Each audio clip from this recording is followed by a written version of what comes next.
1947 में religious lines पे Indian सब कॉन्टिनेंट में एक नए कंट्री का जन्म हुआ, बट 20 सालों के अंदर ही इसे एक सिविल वॉर फेस करना पड़ा। क्यों? एक कंट्री जिसने मुस्लिम्स के लिए अलग देश की डिमांड की थी, उसी कंट्री के बंगाली मुस्लिम्स ने खुद को पंजाबी मुस्लिम से बचाने के लिए उस आर्मी की हेल्प मांगी, which was 80% Hindu. The unit was led by general Jacob, who was a Jew, who was under the command of General Jagjit Singh Arora, who was a Sikh, and the whole army was being led by the legendary Sam Manekshaw, who was a Parsi. I don't think इससे बेहतर कोई example होगा जो कि prove कर सके the historical foolishness of dividing India on the basis of religion, और वो सारी आवाजें जो आज भी भारत में उठती है of secession from India on the basis of region और रिलीजन। वाहिगुरू जी का खालसा, वाहिगुरू जी की फतेह। So I had a bit of a comment back, so it's like a big, I don't want to make it an argument, but somebody said, look, I've heard your answer on Khalistan, and the landlocked argument doesn't make much sense. Over half of Europe is landlocked, along with many other nations. In an era of underground pipelines, aviation and technology, access to sea is not required for a sovereign nation's economy. Yeah, you know, I do agree with that. On a theory, that's true. Yeah, but the reality is that India, if we took India off Punjab, let's say we took Khalistan or whatever you want to, how big you want to make Khalistan, Punjab or Haryana, Himachal Pradesh, if we took that off India, okay, firstly, Punjab is an economy worth 80 billion, so we'd have to have a pretty strong argument to take that off them.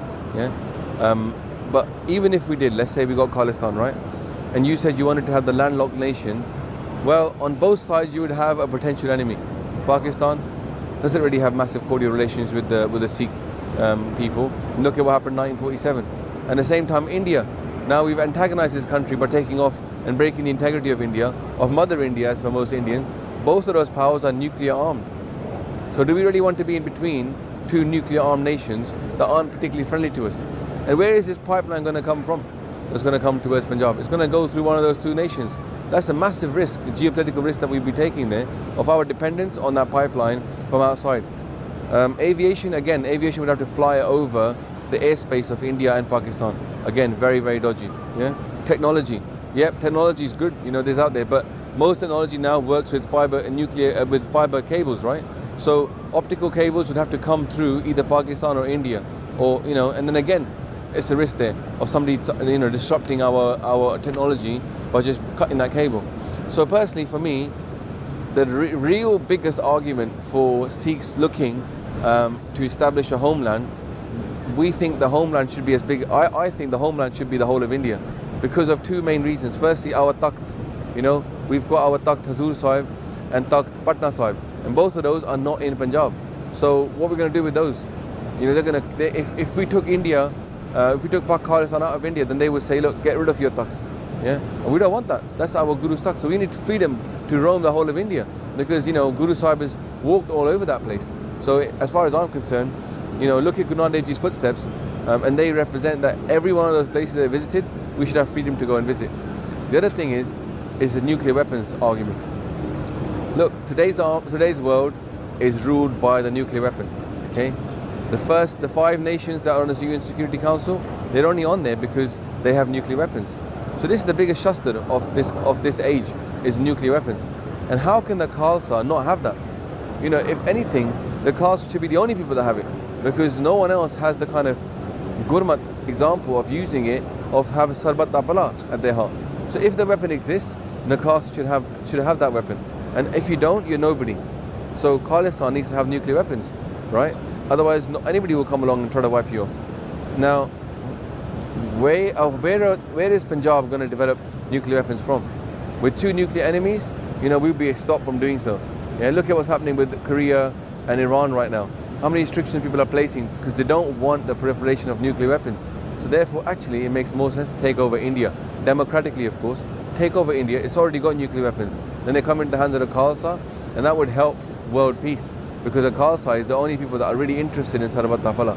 Everybody else holds their own interest at heart. So that's my view.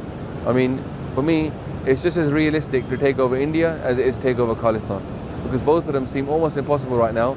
But for me, why taking over India is more important is because the Khalsa needs to spread. Guru Gobind Singh Ji's hukam is that we need 960 million Khalsa in the world. So therefore, the only way that's going to happen is for us to expand outside of Punjab, from outside of Punjabi community. So what's wrong with us looking at India, which is already full of people that believe in reincarnation, already full of people that believe in sants and mahapurukhs, already full of people that believe that this is Kaljug. In Kaljug, Kirtan is Pradhana. So let's teach people Kirtan. Let's teach them that Guru Granth Sahib Ji Maharaj is full of Kirtan, and that Guru Nanak Dev Ji is the solution to Kaljug. Kal Taran Guru Nanak Aya. Bhai Gurdas Ji believes it, and for me, why don't we believe it? Why don't we see that Guru Nanak Dev Ji is the answer, and just tell people that? And we don't have to say, look, they have to convert. We don't believe in conversion. But I believe the truth of Sikhi is so beautiful, people will follow it if we were to spread it properly. And we've never really tried so far. So let's try and see what happens. And it's a peaceful way of spreading as well. It's a peaceful way of getting out of what we're in right now. So let's try.